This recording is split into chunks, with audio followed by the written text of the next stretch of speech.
At 5 o'clock, a tragic day with still a lot of questions. A family of 4 dead, including 2 children, in a murder-suicide. This afternoon, investigators released the names of the family.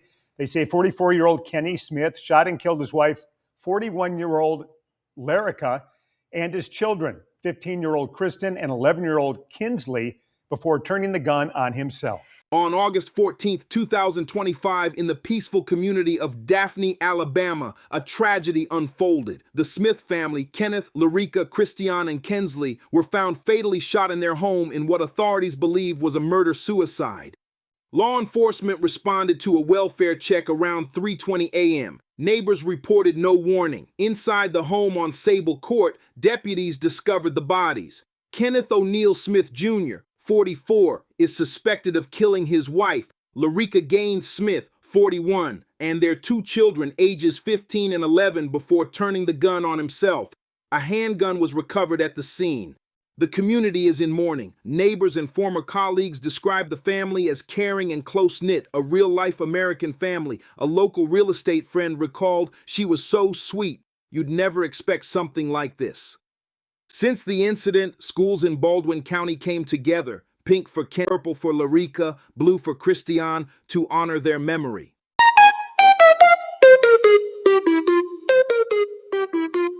Straight out of swamp where the pain don't sleep, digging through the truth where the crime runs deep. From the bottom to the top, let the facts all spray.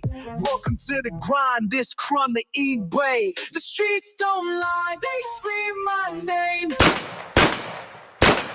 At 5 o'clock, a tragic day with still a lot of questions. A family of 4 dead, including 2 children, in a murder-suicide. This afternoon, investigators released the names of the family.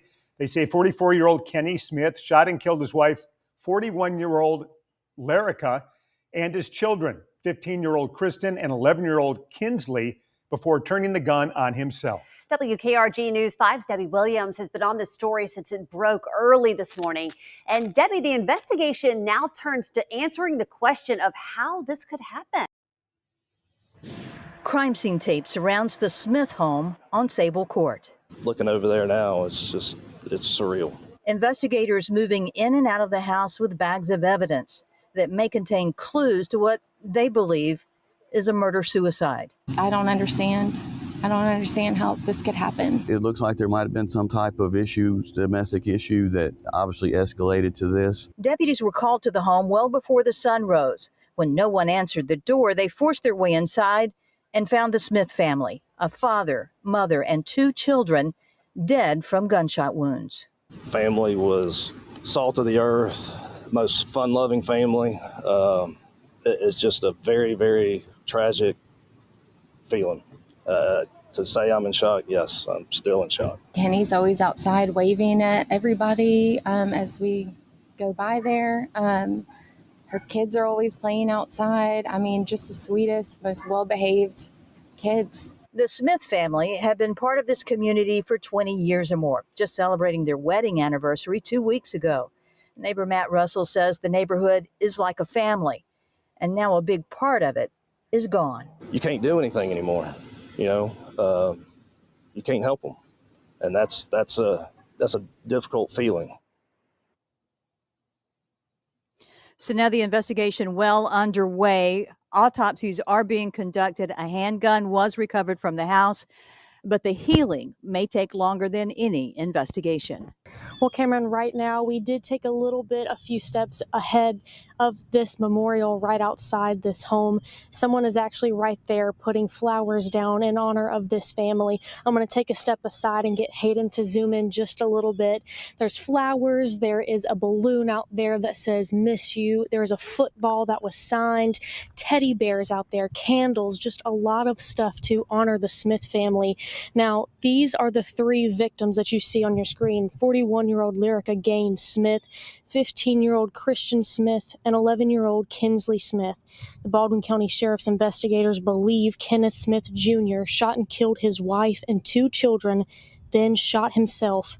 Deputies discovered the family members dead inside their home right here on Sable Court yesterday morning, and it's unclear what exactly led to that murder. And this Sunday, City Hope Church will be hosting a moment of prayer at all campuses during their 9 a.m. and 11 a.m. services. Now, Pastor Trey Taylor released a statement saying the goal is to lift up everyone who knows and is grieving the loss of the Smith family.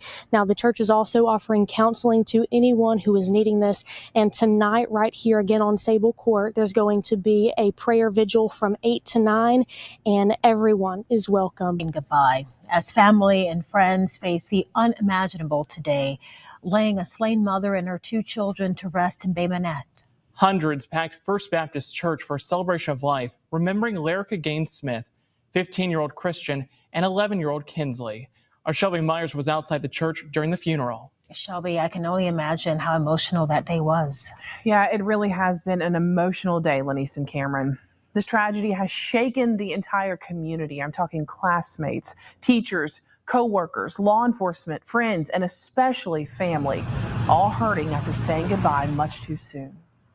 The parking lot overflowed as hundreds packed into the First Baptist Church of Bay Minette. Tears, embraces, and heartbreak.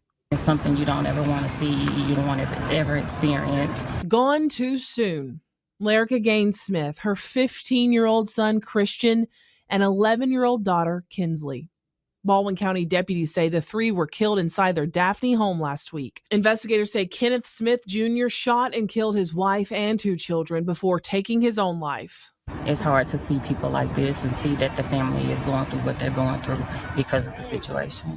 A horrific act of violence that's shaken the community to its core, from educators to Kristian and Kensley's classmates to the family's pastor at City Hope Church and law enforcement who worked the scene. We're as big a part of the community too, and it was important for our people to be here, especially the ones that actually work the scene. You know, a lot of times in a crime, you do get a little bit of closure because you get to go testify in court, you get to do all those things, and we won't do that in this case. So it means a lot for us to be here just to show our respect to the family that's grieving and also to the ones we lost. Larrica's cousin, Tansy Sledge Schutz, says the funeral was sad but beautiful as Larrica's niece spoke with this strong word. She made sure that she spoke well of her and sent a message. It was just, basically just knowing what's going on and speaking up, not holding anything back. You got something to say, let the family know, let your friends know. I also found that Larrica worked at the Malbus Regions Bank. Today, the bank let all of its employees go to the funeral to pay their final respects, and employees from other branches stepped in to fill in there. It is very clear that many, many, many people loved Larrica, Kensley, and Kristian, and they have touched so many lives, and they will be missed. The Smith family were part of a community that loved them. Though their story ended in heartbreak, their memory endures. If you're hurting, reach out. You don't have to go through it alone. This tragedy reflects a larger disturbing pattern. Approximately 820 murder-suicides occur annually in the U.S. If you're facing emotional distress, please know help is available. Contact the 988 crisis line at any time. Thanks for watching. Please like, comment, and subscribe to Crime the Eway for more stories like these.